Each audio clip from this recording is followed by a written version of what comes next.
Igual, no se oye, maestra.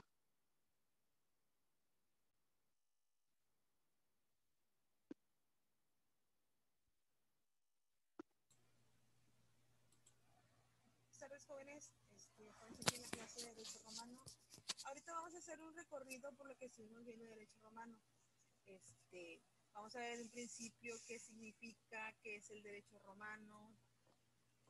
Aquí el concepto de derecho romano, pues sí, sabemos que es el conjunto de instituciones jurídicas que rigieron a la sociedad romana y a los pueblos dominados por Roma desde su nacimiento en el año 1750. Con el volumen no escucha. Hasta la caída del Imperio Romano de Occidente en el año de 1476 después de Cristo. Aunque permaneció vigente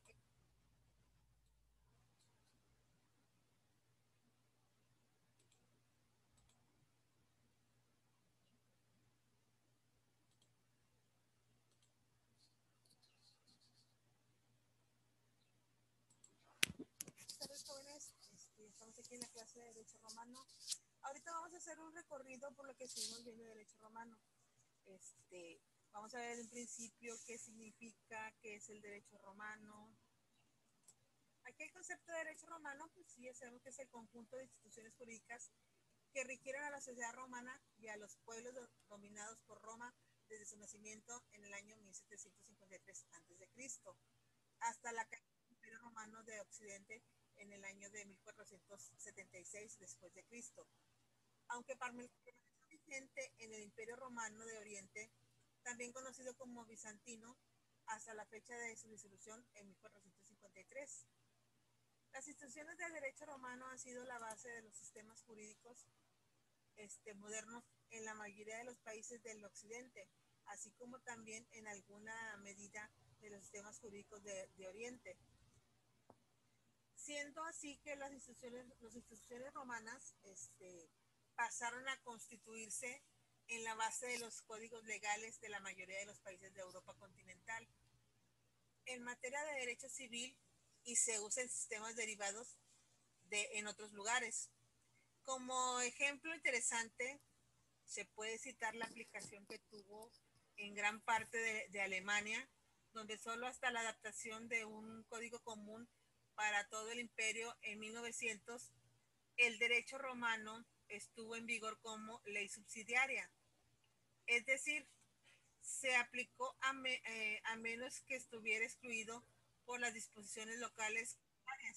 Sin embargo, esta ley que estaba en vigor en partes de Europa, mucho después de la caída del Imperio Romano, no era la ley romana en forma original. Su base era Corpus Juris Civilis, que es la legislación codificadora del emperador Justiniano I.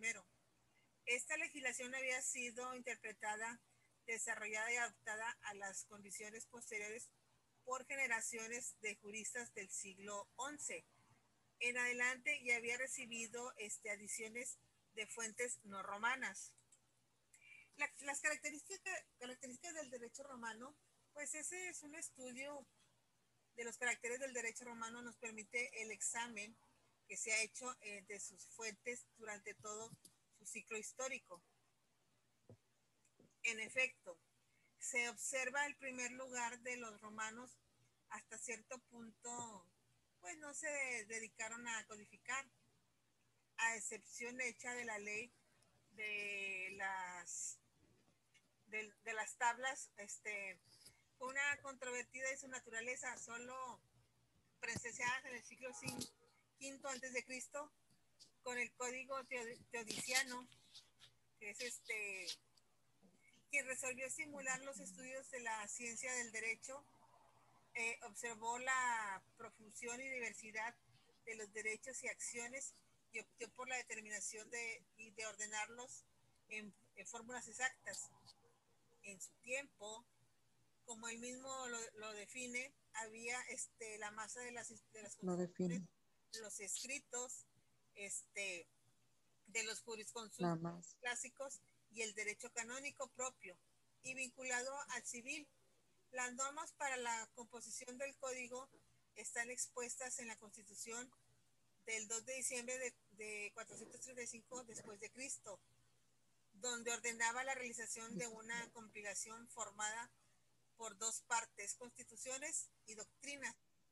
De los jurisconsultos clásicos, comenta la doctrina que no se sabe si Justiniano ha podido lograr su compilación sin la obra presente de Teodosio, que constituyó un aporte importante para la compilación,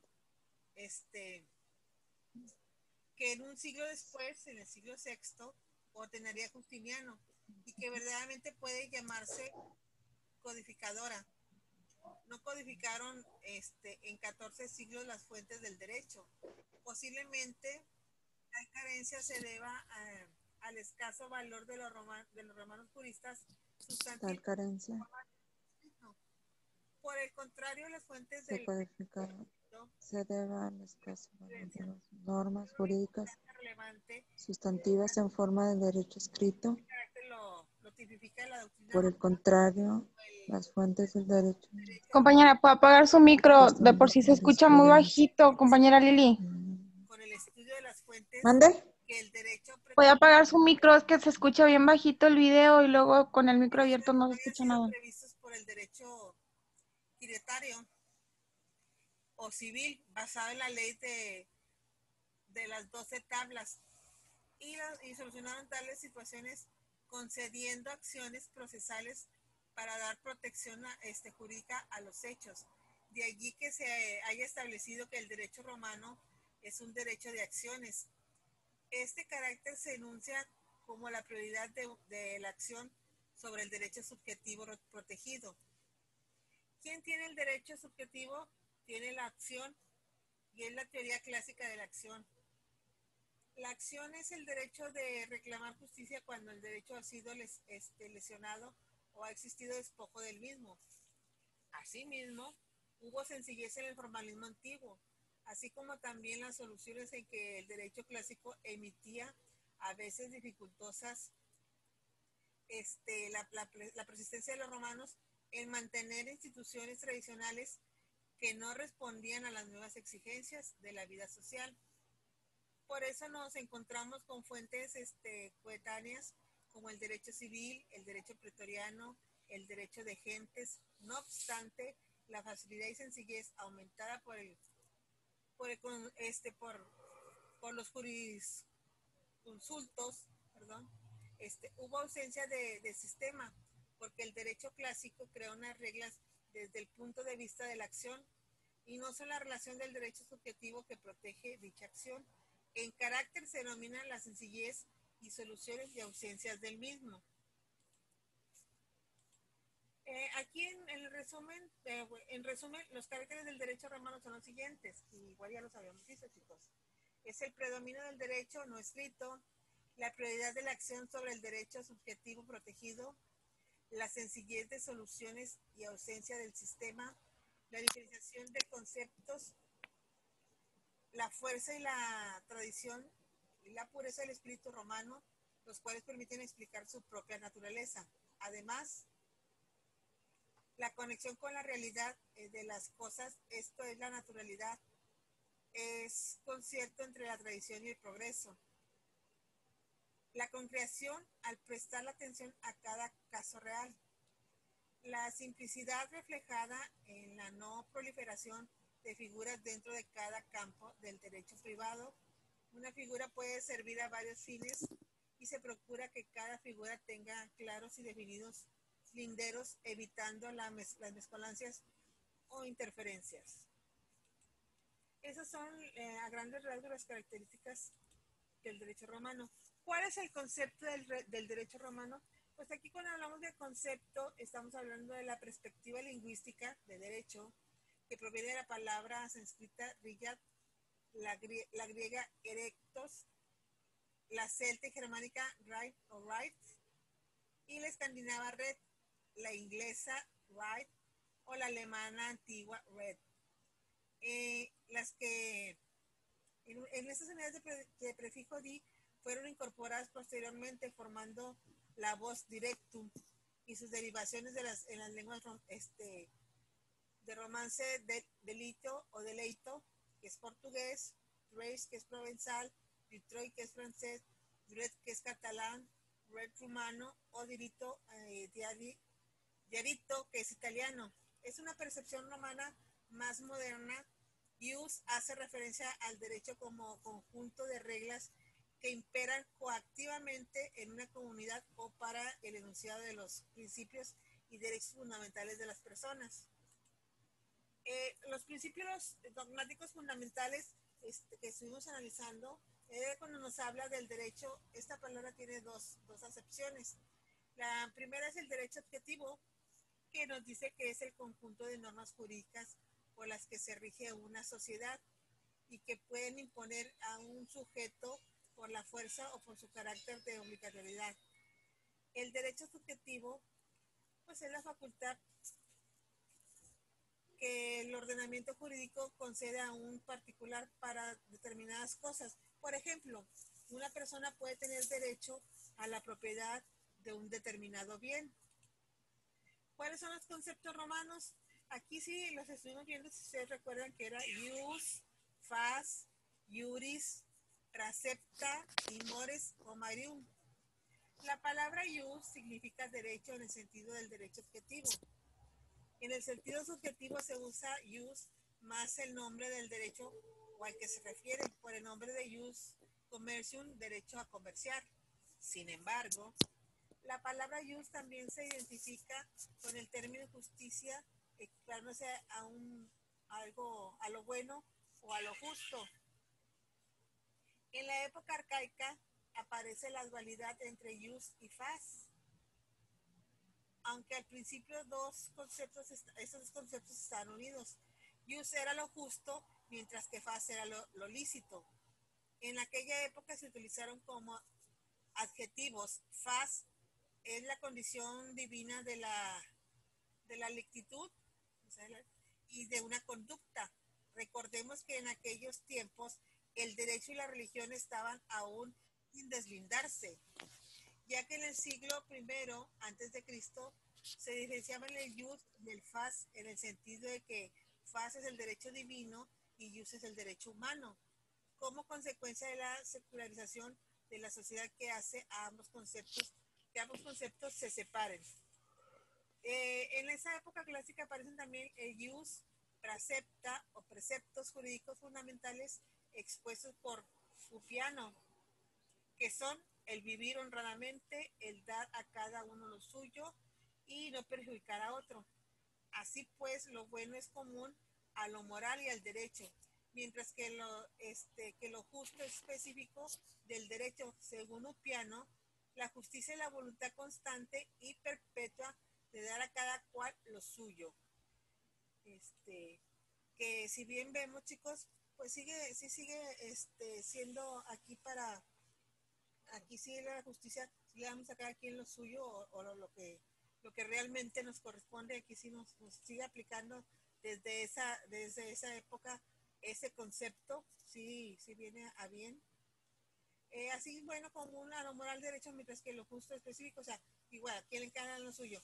En cuanto a los mores o marirum, que se traduce en las costumbres de los ancestros, son los derechos mayores, es decir, antiguos, es el conjunto de reglas establecidas por los fundadores de Roma, que en apego a las tradiciones, el ciudadano romano obedecía y representaba un freno al derecho objetivo, por tratarse de usos sociales. Por ejemplo, el pater familias, en virtud del derecho que tenía de matar a un hijo suyo, se podía desaplicar ese derecho subjetivo en virtud de que los mores o mollarum, que permitía que este derecho no se ejercitara la mayoría de las veces, porque socialmente estaba mal visto o en desuso.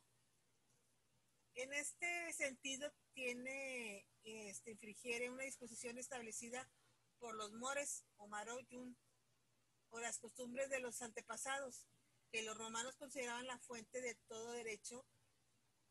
El censor podía imponer a esa persona una nota en el censo sobre su conducta, que tenía un carácter muy infamante para quien la recibía. Las clasificaciones del derecho romano, por ejemplo, del objetivo ius, pues que es el método de producción espontánea del derecho, se encontraría con la base de las normas jurídicas tradicionales. Ius scriptum es la forma de ley de los senados, consultos, plebiscitos, constituciones imperiales, edictos de los magistrados y dictámenes de los jurisconsultos. Son las normas que están escritas como su propio nombre indica, ius non scriptum, o sea, es el uso social, tradiciones, mores, morium o costumbre. El ius civile es el derecho propio de los ciudadanos romanos basados en las 12 tablas de la jurisprudencia o dictámenes de los jurisconsultos. El ius honorarium surge de la actividad del pretor de los edictos que completan el ius civil. El ius gentium, ese es el derecho que se aplica a los extranjeros y a los romanos que son ilegítimos, litigios. Con esto es un derecho internacional privado y está basado en la legislación romana. El ius naturae es identificado como el ius gentium por Gallo, porque entiende que son las normas hipotéticamente aplicables a todos los pueblos, dado que parten de la razón natural. Cuando el pletor peregrino tenía necesidad de dictar normas, las hace de gran sencillez y basadas en el respeto a la voluntad de ambas partes y a la equidad. Es un derecho que es romano, pero los juristas establecen que es un sustrato común de todos los pueblos y que la base del mismo es la razón natural.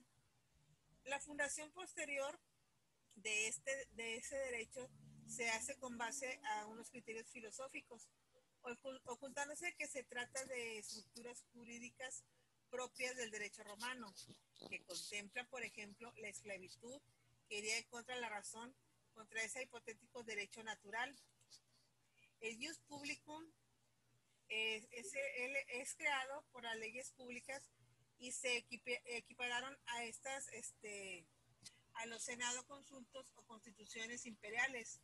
El ius privatum es creado por los particulares por medio de negocios jurídicos y estos podrán desbordar el margen de la autonomía que les cancela las leyes públicas. El derecho público no podrá ser alterado por la voluntad de los particulares. El ius comune, aquí hablamos de las normas jurídicas que no pueden comprender todos los casos concretos por los que bastará que contengan las más frecuentes. Aquí habla de una regulación de tipo general que habla de que luego que se aplica a casos concretos. Esta es la idea del ius común. El ius singulare, definido por Pablo como aquel que ha sido introducido contra el temor de la razón por una utilidad concreta en virtud de las autocríticas, es el que lo establece. La causa de desviación del principio general es una utilidad concreta. Por ejemplo, aunque cuando un esclavo se fuga, la consecuencia lógica sería que se perdiera la posesión del mismo por parte del amo. La última consecuencia que no se siga ese principio, pues si así fuera, el esclavo podría privar su voluntad al amo de la posesión. El privilegia beneficia. Esta disposición de ius singulare a veces se llama beneficia. Son hechos con base en la utilidad pública en derecho justiniano o ius singulares. Se identifica con los que beneficia para lograr una utilidad específica. Los privilegios son las normas dictadas en consecuencias especiales, no con base a situaciones de equidad para una base o varias personas determinadas desviando un principio general en virtud de la autoridad. También vimos el boni mores. Aquí nos habla de lo que es la trascendencia de los mores o moriorum, viene determinada por dos características: la de mentalidad del pueblo romano y su religiosidad. O sea, ellos eran, o sea, en esa época, pues, después de Cristo, antes de Cristo, eran unas personas muy religiosas y eran muy tradicionalistas. De acuerdo con su religiosidad, el prestigio de los mores o moyorum se apoyaba en la religión. La autoridad del ordenamiento jurídico antiguo se basaba más en la organización coactiva de un poder público en un imperativo religioso. Infringir en los mores moyorum era nefasto, es decir, equivalía a violar el faso, la ley divina, y consecuentemente atraía la ira de los dioses. Por otra parte, los principios antepasados mayores no solo eran venerados, sino desificados, o sea, dioses manes, lo que revestía en particular relevancia en usos y costumbres.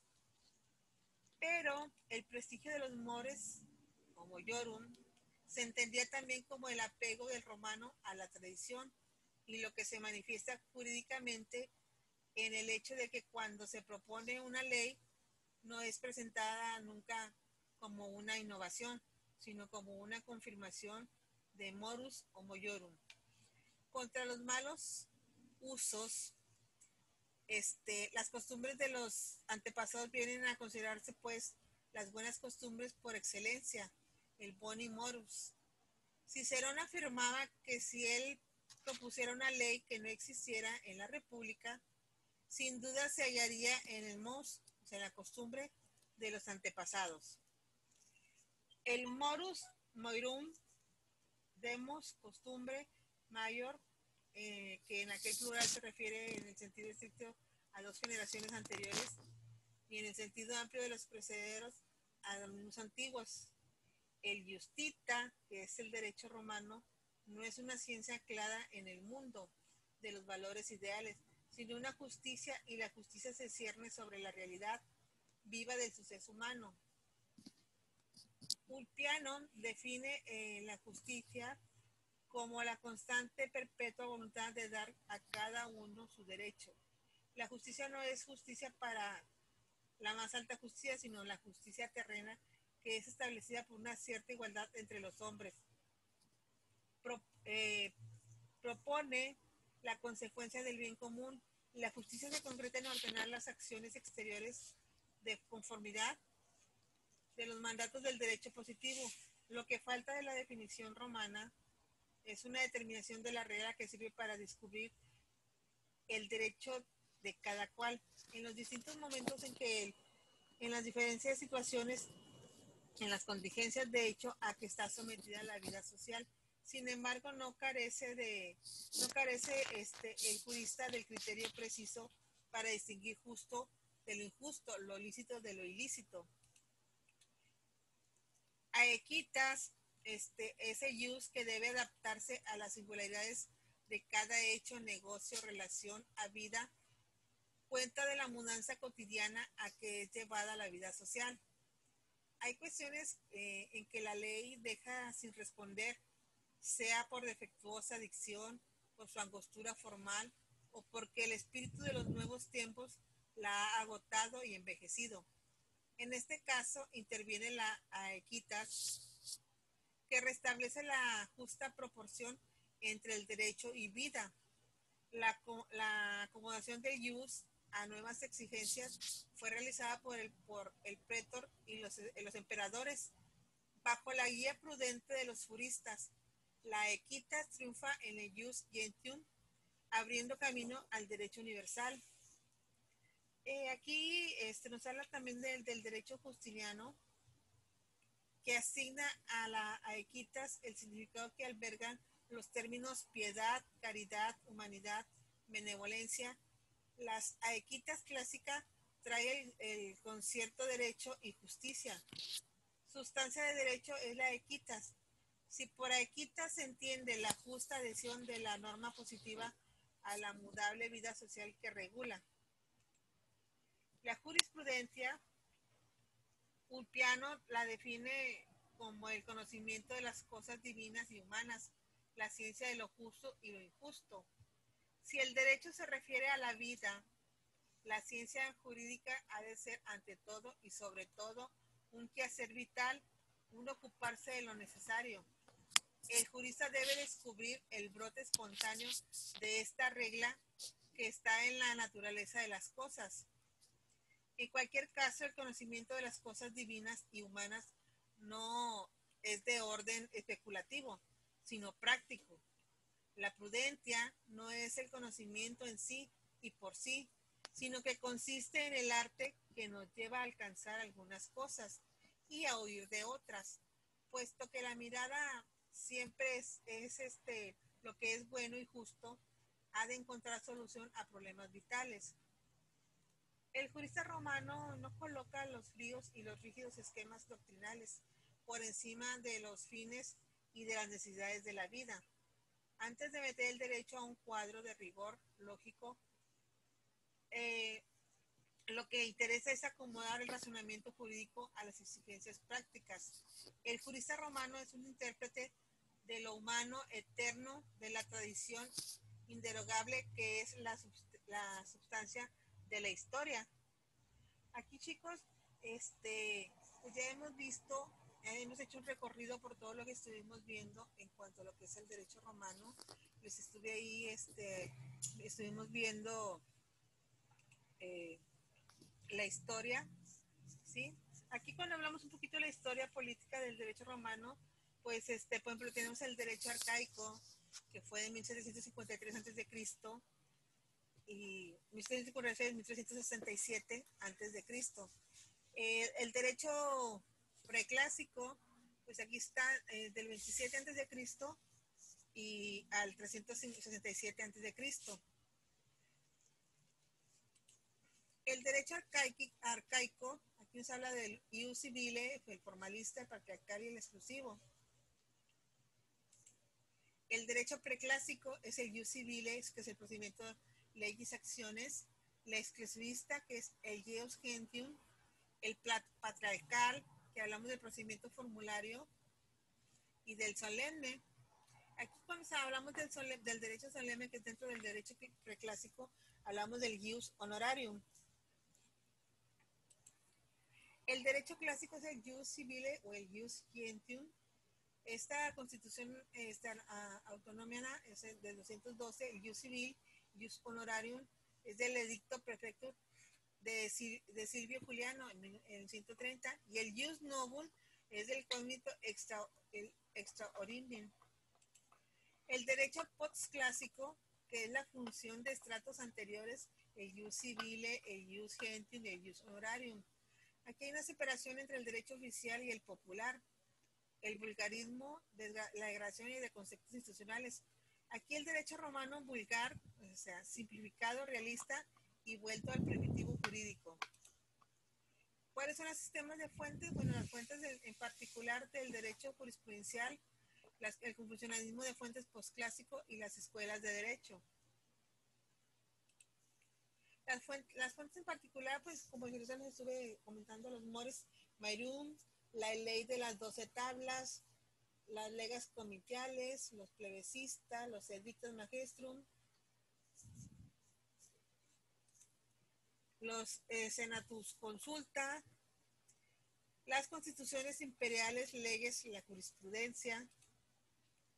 Aquí, cuando estamos hablando del morus maiorum, que son los usos y costumbres tenidos como reglas de conducta por los antepasados, primera fuente de derecho no es, o sea, una de las primeras fuentes de derecho no escrita. La ley de las 12 tablas, que esta fue en 451-450 a.C., aquí nos habla del Decimveris Legius Scribus, que es el fundamento del ius civile, las recopilaciones de mores maiorum y su reconstrucción hipotética. Cuando hablamos de leyes comiciales, o sea, el concepto es lo que el pueblo manda y establece. ¿Cuál es su estructura? Pues es el santicio, el rogatinio, el prescripto. ¿Cuáles son sus caracteres? Pues la lex rogata. Aquí el concepto de plebiscitos es lo que la plebe manda y establece. Los edictos de los magistrados, edicta ius edentio. ¿Cuál es su concepto? El programa de actuación. ¿Cuáles son sus clases? Edictum perpetuum y edictum repentinium. ¿Cuáles son las partes? Pues el edictum translectum y el edictum novum. Los senados consultos, aquí en el senado consultos, su concepto es lo que el senado manda y establece. En el principio tiene funciones legislativas. ¿Cuáles son las constituciones imperiales? El concepto de constitución imperial nos habla de lo que al príncipe le place y tiene vigor de ley. Sus modalidades, bueno, pues la edicta, la decreta, la rescripta y la mandata. Como ven, chicos, todo esto ha sido lo que hemos ido viendo, cómo hemos, ahora sí, cómo hemos desmenuzado el derecho romano y lo hemos visto de una manera más sencilla, más práctica para ustedes. Pero si ustedes checan, pues pueden ver que el derecho romano es una base del derecho y es muy importante para ustedes como abogados que sí lo tengan. Guarden este PowerPoint que yo ahí les dejé en Classroom, les va a servir, ahí déjenlo, guárdenlo, descárguenlo, ténganlo como ahí como base suya. Y pues vamos siguiéndolo viendo, porque cuentas del derecho clásico, hablamos del jus vetus, el jus novum, el lex iura. ¿Cuáles son el confusionismo de fuentes? Pues el leges es la recopilación de leyes y la iura es la canonización de los iura. Esta ley cita de la 426. Las escuelas de derecho, bueno, aquí hablamos de las de Occidente y de la de Oriente. En Occidente, pues son los reyes germanos, leyes romanas, Babylon, lex romana, Viscoturum y brevario del Alarico. La de Oriente aparecen las primeras escuelas oficiales de derecho, Verito y Constantinopla. Que eso de la época justiniana, chicos, pues hablamos del periodificación, que fue en 1527, 1565, reinado del emperador Justiniano, cierra la evolución jurídica romana. Y del territorio del Imperio Romano de Oriente, o sea, en Constantinopla. El derecho justiniano, Corpus Juris Civilis, aquí nos habla de digestas, de instituciones, de novalle. Entonces, hasta ahí vamos a dejarle, chicos. Voy a darles las indicaciones. Les voy a dejar en Classroom el cuestionario de derecho romano para que entre todos lo contesten. Por medio de WhatsApp, dejen un solo, o sea, que todos tengan las mismas respuestas, así como en la clase pasada. Nada más que vemos un recuento a través de lo que ya hemos visto, porque son algunas de las preguntas que vienen en el cuestionario, de lo que ustedes me mandaron y de lo que yo les remarqué ahorita. Se ha conformado ahí de las 15 preguntas. Quiero que por favor, chicos, tengan todas las mismas respuestas, va a ser la misma temática, de que lo hagan, publiquen un examen con las respuestas que todos van a tener para la hora de calificarlos. Entonces, tengan todos las mismas respuestas para que a la hora de contestar, pues la calificación sea, que acorde a lo que ustedes contestaron, sean las mismas respuestas que yo tengo que ustedes me entregaron, chicos. Igual si tienen alguna duda, alguna pregunta, ahí me la ponen ahí en el WhatsApp, si necesitan que les aclare algo. Ya les dejé todas las indicaciones ahí en Classroom, por favor, pónganme presente en el chat y pasen a poner presente a Classroom.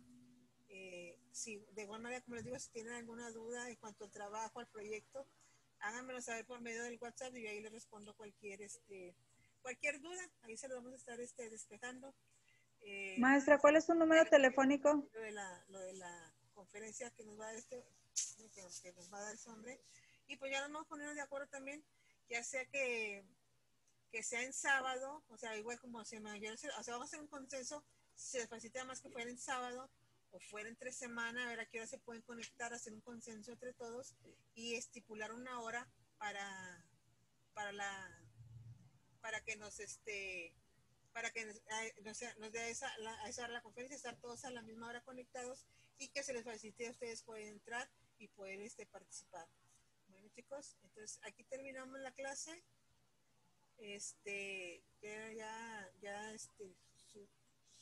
Despejamos las dudas y como les digo, si les queda alguna duda, alguna pregunta, mándenme